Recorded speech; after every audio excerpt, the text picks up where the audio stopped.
আজকে 18ই জানুয়ারি। আমাদের ওয়েদার এখন খুবই খারাপ অবস্থা। টেম্পারেচার এখন নিম্নচাপের দিকে। এই সময় কোথাও কোথাও হালকা বৃষ্টি হচ্ছে, আবার কোথাও কোথাও ভারী বৃষ্টির সম্ভাবনাও হচ্ছে। এই সময় আমাদের ছাদ বাগানে যে সমস্ত গাছগুলি রয়েছে সেই সমস্ত গাছের কিভাবে যত্ন পরিচর্যা রাখতে হবে, বা এই ছাদ বাগানে আমাদের যে সমস্ত গাছগুলি রয়েছে, ছাদের গাছগুলিতে অনেক গাছেই এমনটা রয়েছে যে গাছগুলিতে নতুন কচি পাতা বার হচ্ছে এবং তার সাথে নতুন ফুলও ধরে গিয়েছে। এই সমস্ত গাছের ক্ষেত্রে প্রচুর পরিমাণে চান্স থাকে ফাঙ্গাস লাগার এই হালকা নিম্নচাপেতে।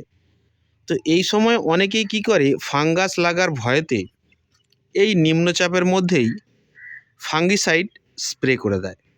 এমনটা করলে বন্ধুরা, আগে ভাগে যদি তাড়াতাড়ি করে আমরা ফাঙ্গাস লাগার ভয়ে আমরা যদি ফাঙ্গিসাইড এই নিম্নচাপ ওয়েদারেতেই আমরা যদি ফাঙ্গিসাইড স্প্রে করি, তাহলে গাছটি ভালো থাকার পরিবর্তে আরও খারাপের দিকে যেতে পারে। তাই জন্যে বন্ধুরা, গাছের পরিচর্যার ক্ষেত্রে যদি আমরা খেয়াল রাখতে পারি ঠিকঠাক, তাহলে অবশ্যই ছাদ বাগানের আমাদের এই গাছ থেকে আমাদের মনের সৌন্দর্যের জন্য আমরা ভালো ফলন পেতে পারি। যে কোনো ফল গাছ নিম্নচাপের দিক থেকে যদি আমরা রক্ষা করতে না পারি, তাহলে সেই গাছটিকে বড় করার পর তাতে ফলন আমরা ঠিকমতো পাবো না। তো আজকের এই ভিডিওতে আমার মূল উদ্দেশ্য বা মূল যে কথাটির জন্য আমি এই ভিডিওটি আপনাদের সামনে তুলে ধরছি, সেটি হলো এই গাছের ক্ষেত্রে যখনই এই নিম্নচাপ হবে বা হালকা বা ভারী বৃষ্টি যখনই হবে, সেই মুহূর্তে দাঁড়িয়ে আপনি গাছের মধ্যে ফাঙ্গিসাইড স্প্রে করবেন না। তাতে সমস্যা আরও বেশি হতে পারে। আপনি একটু ধৈর্য ধরুন।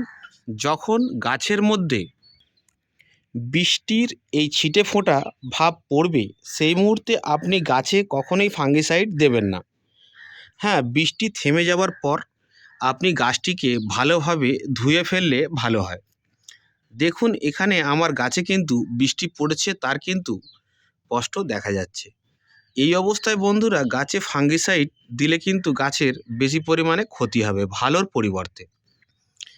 অবশ্যই নিম্নচাপ কেটে একদিন রোদ আসবে, সেটা আজ অথবা কাল। যদি সেটা কালকের হয়, তো সেই উদাহরণ ক্ষেত্রে আমি বলছি, অবশ্যই গাছটিকে যখনই নিম্নচাপ কেটে যাবে, গাছটিকে ভালোভাবে জল দিয়ে ধুয়ে দেবেন এবং ধুয়ে দেওয়ার পর গাছে ফাঙ্গিসাইড দিতে হবে। আর সেই ফাঙ্গিসাইডটা অবশ্যই কন্টাক্ট ফাঙ্গিসাইড হলে খুবই ভালো হয়। অনেকেই আমরা কন্টাক্ট ফাঙ্গিসাইডের সঙ্গে পরিচিত থাকি।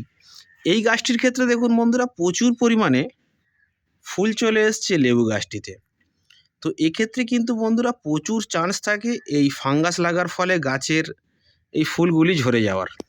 তো অবশ্যই সময় অনুযায়ী আমাদের যখনই নিম্নচাপ কেটে যাবে, গাছটিকে হালকা ধুয়ে দেওয়ার পর, অর্থাৎ রৌদ্রে যখন বার হবে, তারপর অবশ্যই এই গাছে কন্টাক্ট ফাঙ্গিসাইড দিতে হবে। সেটা যে কোনো প্রকারের আপনি কন্টাক্ট ফাঙ্গিসাইড দিতে পারেন, তবে কন্টাক্ট ফাঙ্গিসাইড অবশ্যই দিতে হবে। আর তার মধ্যে যদি বলি সিস্টেমিক ফাঙ্গিসাইড, তো সিস্টেমিক ফাঙ্গিসাইডও আপনি থাকলে যদি কাছে থাকে তো অবশ্যই দিতে পারেন। তার জন্য রয়েছে সাফ। আর কন্টাক্ট ফাঙ্গিসাইডের কথা যদি আমি বলি, তার জন্য রয়েছে অ্যান্টাকল, এটাও আপনি দিতে পারেন। তো ফাঙ্গিসাইড আমাদের কিন্তু এই নিম্নচাপ কেটে যাওয়ার পরই আমাদের কিন্তু গাছের মধ্যে ফাঙ্গিসাইড অবশ্যই দিতে হবে। তো আজকের এই ভিডিওতে আমার এই বক্তব্যটি